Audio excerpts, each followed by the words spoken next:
šajā brīdī es aicinu Zinātņu akadēmijas ģenerālsekretāru asistēt Regīnai Žukas kundzei un aicināt Regīnu Žukas kundzi pacelties uz skatuves un saņemt Latvijas Zinātņu akadēmijas lielo medaļu un godarakstu.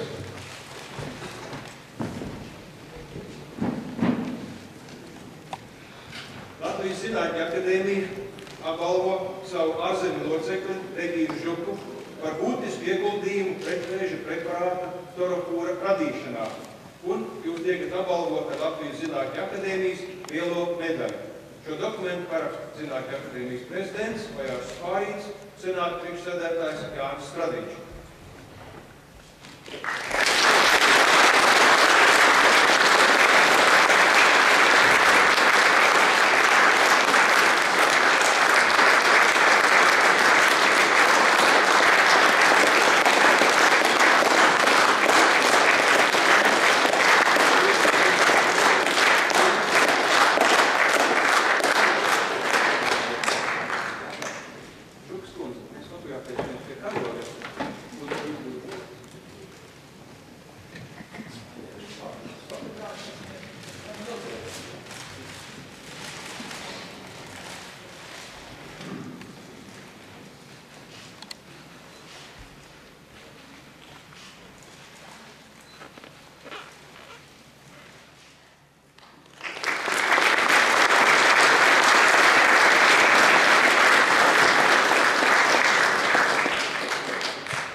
Seko Regīna Žukas, šodienas Latvijas Zinātņu akadēmijas lielās medaļas ieguvējs.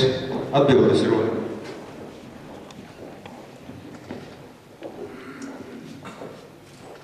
Godējamais akadēmijas prezidents, godējamais senāta priekšsēdētājs, senāta locekļi un kolēģi.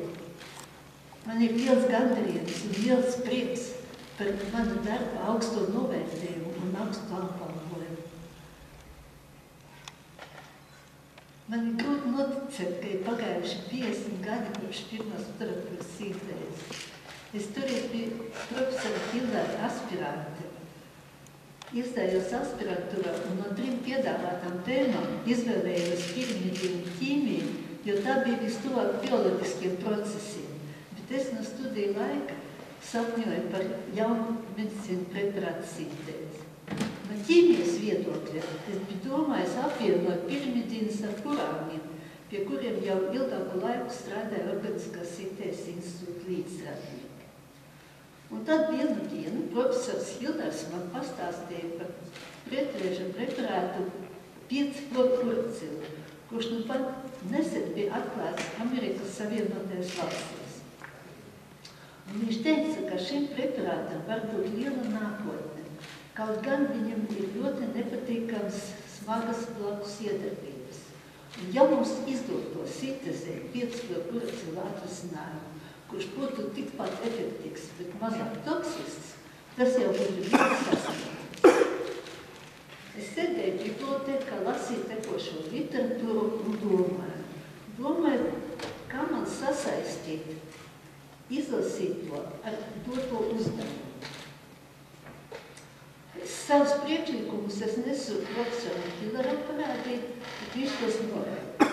Un tad es uzgāju Amerikas zinātnieka Rolandā Robinsa publikāciju par tetrahidropurīnu atvasinājumiem purīnu rindā. Un es iedomājos, ka šī pieeja varētu būt arī vērtīga mūsu gadījumā.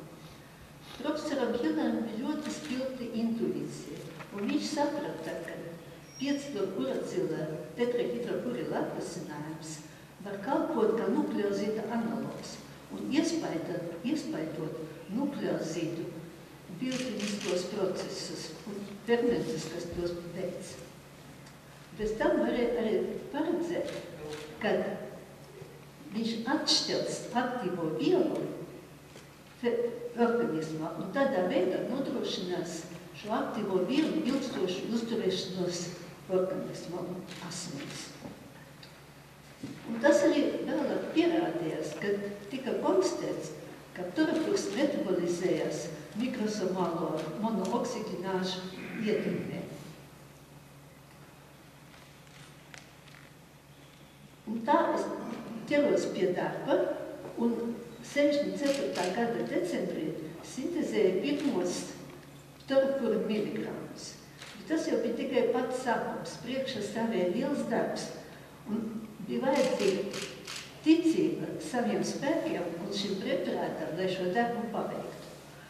Un ftorapurs nekad nebūtu kļūst par ārstniecības preparātu, ja tā laikā nepastāvētu jau organiskās sintēzes institūts, kurš bija pētnieciska akademiskā iestādē un reizē arī farmaceitiska firma, kurai bija viss nepieciešamais, lai izpētītu preparāta bioloģiskās īpašības, radīt tehnoloģiju un nodrošināt ražošanu. Ir jāsaka, ka Organiskās sintēzes institūts bija vienīgā akademiskā iestādē visa Padomju Savienībā, kuri bija sava eksperimentāla rūpnīca. Preparāta tapšanā piedalījās visi institūta darbinieki. Ja ne 100%, tad 70% jau nu noteikti. Es ar lielu gandarījumu atskatos uz to laiku.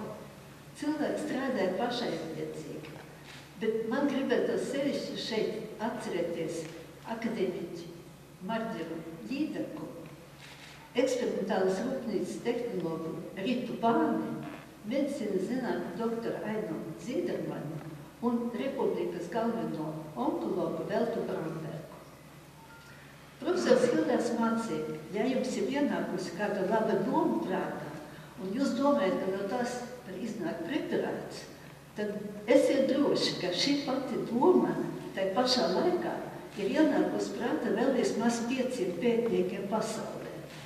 Un tagad jautājums ir, kuram pirmam izdosies novest šo domu līdz praktiskai realizācijai. Un tāpēc jau 65. gada 13. janvārī, tas ir nepilnus 2 mēnešus pēc pirmās sintēzes, mēs iesniedzam pieteikumu autora apliecībai.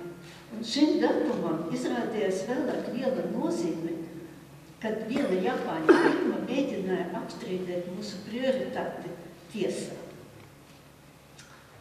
Es varu droši teikt, ka profesors Hilders ir ftorapura tēvs. Ftorapuram bija arī krusttēvs. Un tas bija Japāņu firmas Taiho Pharmaceuticals prezidents Yukio Kobayashi.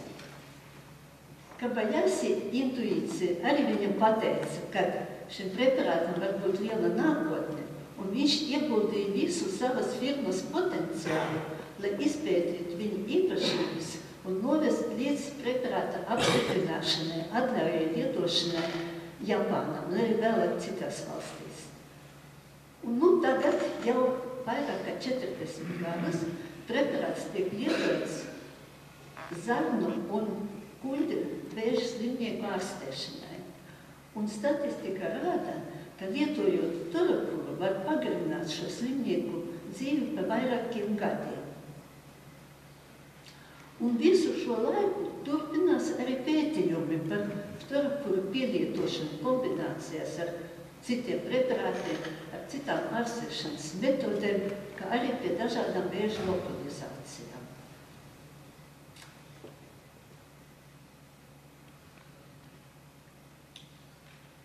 – 2005. gadā es saņēmu Taiho firmas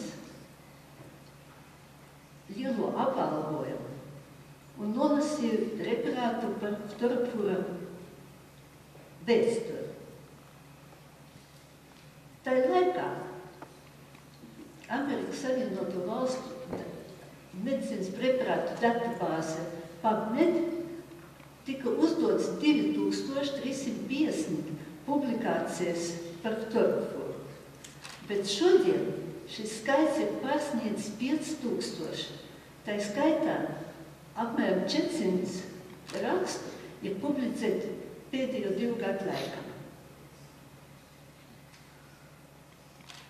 Daudzas iestādes un arī firmas ir mēģinājuši sintezēt 5-kiluracila atvasinājumu, kurš būtu vairāks par ftorapuru. Tas viņiem nav izdevies. Un es esmu gandarīta, ka šis preparāts ir radīts Rīgā Organiskās sintēzes institūtā un ka man bija tas gods šī darbā piedalīties. Un nobeigumā atļaujiet vēlreiz pateikties par augsto apbalvojumu un novēlēt Organiskās sintēzes institūtam lielus panākumus, kā teoretiskajā ķīmijā, tā arī jaunu preparātu atrašanā.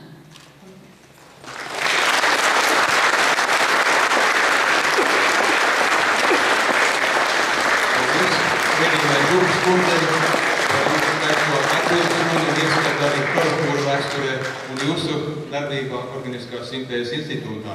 Man ir tagad tas gods pavadīt jūs līdz zālei un jau draugiem, kolēģiem jūs sveikt.